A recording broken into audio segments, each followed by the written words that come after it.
Ja pra ku takohemi të nderuar miqtë e mi, këtë herë për një lajm edhe më tronditës.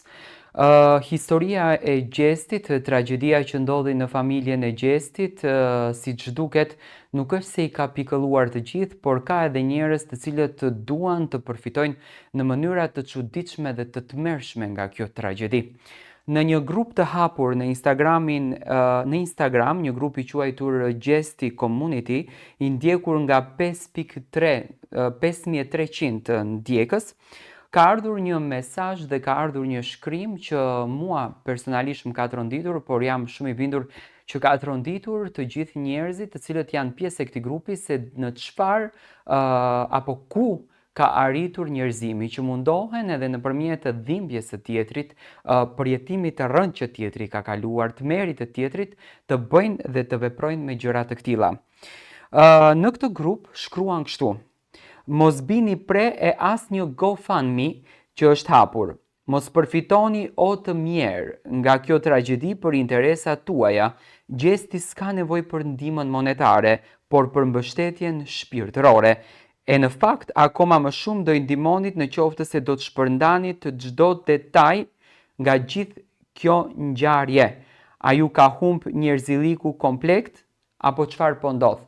Do me thënë, siç duket, është hapur një GoFundMe që kërkohet lek në emër të Gjestit apo të familjes së tij. Do kisha dashur që të mos i besoni këto gjëra, do me thënë janë gjëra të cilët njerëz të pacip, njerëz të pavlerë, njerëz të pa shpirt njerëzor, njerëz pa kulturë, mundohen që ta bëjnë, mundohen që të përfitojnë nga kjo dhimbje shumë e madhe. Do me thënë kjo te i kalon çdo limiti më. Dhe unë thjesht po e bëj pyetje në këtë moment. Ku jemi ne si shoqëri? Ku jemi ne si shoqëri që në dhimbjen e tmerrshme të kësaj familje postohet video e një djalit 15 vjeçar i cili ka ndruar jetë dhe nga vend ngjarja postohet videoja. Postohet një video ku një vëlla qanë për vllaun e vet, është më se normale sepse është dhimbje, është trishtim, është tmerri që ai ka përjetuar. Do me thënë, përdoret çdo detaj i vetëm dhe më në fund ndodh edhe më e keqja që njerëz të pacip, njerëz të pavlerë, njerëz me dinjitetin zero dhe me vlerën njerëzore zero, hapin një GoFundMe dhe kërkojnë para.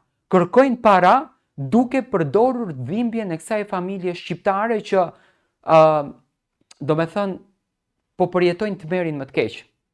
Ore vëdisoni se ka një Zot lart dhe do t'ua kthej dhe do t'ua bëj dhe më keq.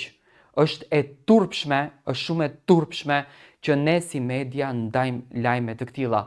Unë e bëra këtë lajmin vetëm alarm sepse ka njerëz të cilët janë shumë të ndikuar nga kjo ngjarje dhe normalisht ato të cilët nuk kanë mundësi që të jenë pranë familjes Kelmendit në këto ditë të dhimbshme dhe të vështira mund të bëjnë dërgesë parash të shumta në këtë GoFundMe.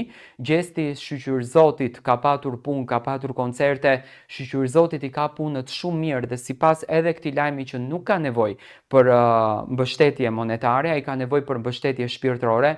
Andaj ju njerëz të cilët keni bërë veprime të këtilla dhe hapni GoFundMe, mundoni të përfitoni nga dhimbja e një vllau ton, kjo është mëkati më i madh dhe turpi më i madh që ju bëni në veten tuaj.